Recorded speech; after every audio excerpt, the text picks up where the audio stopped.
একটা গল্প পড়ছিলাম, হঠাৎ করে মনে হলো আপনাদের সাথে শেয়ার করি।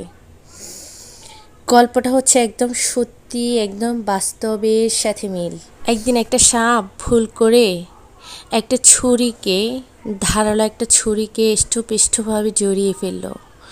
যতই জড়িয়ে ধরছে, ঠিক ততই সেই সাপটা ক্ষতবিক্ষত হয়ে যাচ্ছে। সাপটা নিজেও জানতো না সেই ছুরিটা ধারালো ছুরি ছিল, আর তার জীবন সেখানেই শেষ হয়ে যাবে। এটা সে কখনোই ভাবে নাই।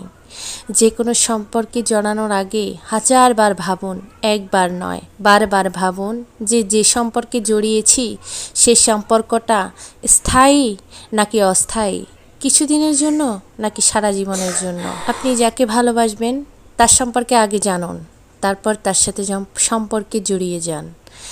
সম্পর্কে জড়ানোর আগে যদি না জানেন, তাহলে সাপের মতো ক্ষতবিক্ষত হয়ে যাবেন।